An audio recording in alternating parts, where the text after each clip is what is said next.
Okay, the next book I'm going to be reading from is Dear Evan Hansen, which is also, well, the last one, a musical, is now a musical based on a book. This one is a book based on a musical. I got Pantages season tickets last year, and I went to go see a bunch of plays, so it kind of got me onto the theater scene, musical theater scene, and it got me interested in musical theater. That's kind of why I explored these books, because normally, like, YA fiction is usually really cliche, and I'm not super interested in it. You know, there's especially the ones that are dystopian.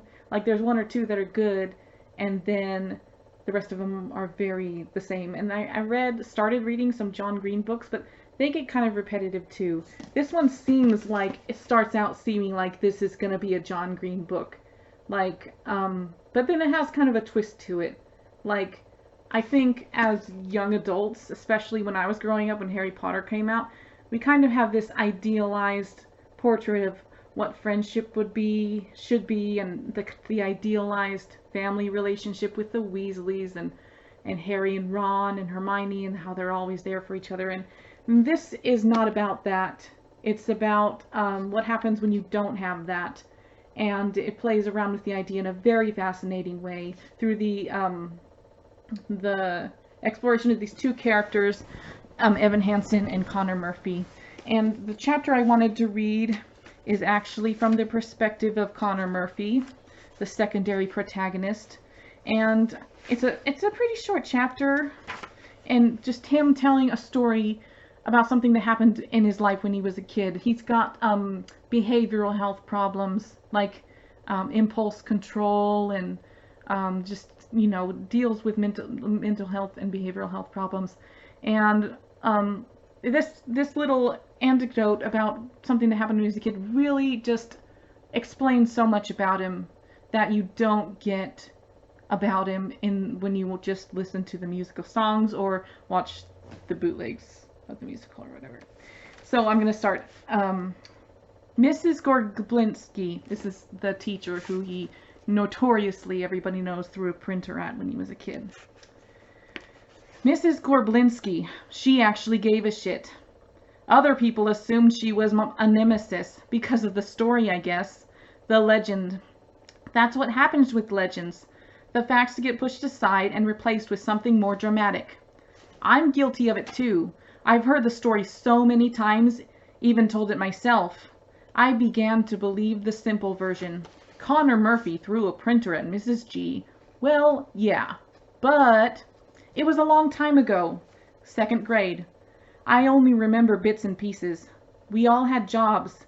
On the wall was a chart. Lunch helper, schedule announcer, board eraser, nurse buddy, recycler. The most prized job of all, really the only one that mattered, was line leader. Everyone wanted to be line leader. For me, it was the idea of being in charge, controlling things. We weren't curing cancer or anything, but trust me, this was all very serious at the time. Each day, Mrs. G moved our names one spot. I waited my turn, watching my name advance. Finally, I was one spot away. The next day I came to class, dressed up probably, that's how excited I was. But something was wrong. I wasn't line leader. I had a different job. It was supposed to be my day. The class was lining up behind someone else. I called out to Mrs. G. Connor, it's not the time for questions. She was a really no-nonsense type. Everything by the book. There was a right way to do things, an order. And that order was now out of whack. This had to be an oversight. Mrs. G would fix this right away. She'd appreciate what was at stake. I told her, I got skipped. Get in line, Connor. But it's my turn to be... You heard me. No, it's not fair. I stepped in front of the line. One of the kids pushed me. I tried to explain. I felt myself getting hotter. The room closing in, tears forming. Connor, please, find your place in line. But, Connor, I won't tell you again, but it's my turn to be line leader. I reached out for the first thing I could find, felt the printer with both hands and swept it off the desk. It slid across the floor, stopping at Mrs. G's feet. The tray broke off. flew to the other side of the room. The room went silent. All eyes on me. Mrs. Emerson escorted the class out. Mrs. G stayed with me, tried to calm me down. I couldn't even look at her. That's it. And that is it. As far as everybody knows, that's where our story ends. I freaked out and threw a printer at Mrs. G.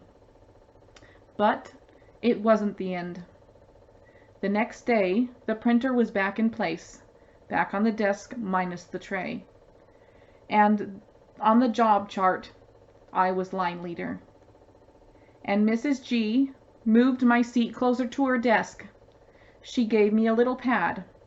If I had a problem or question, I could tear at a blank page from the pad, crumple it into a ball, and place it in the glass jar at her desk.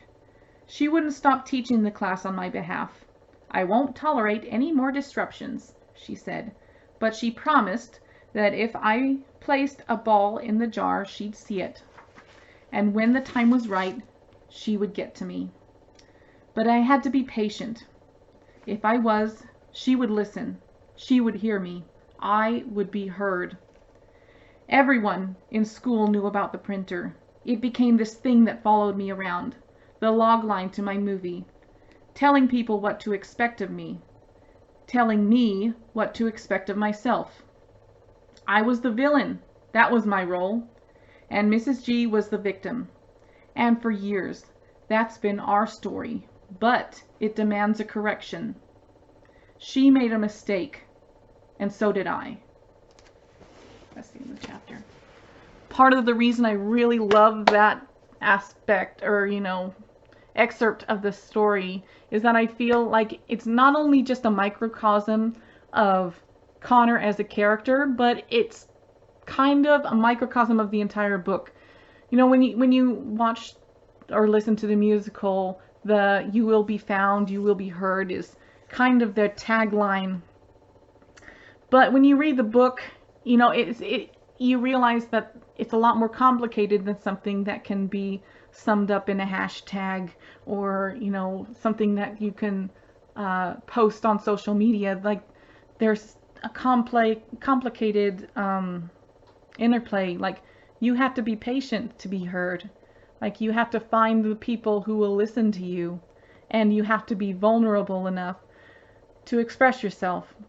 I highly recommend both of these books. I think they're really excellent, and I don't think they're necessarily the most timeless books, but there are aspects of them that are timeless, and I do think they're very relevant, particularly to younger people today. I wish you all a Merry Christmas and have a Happy New Year.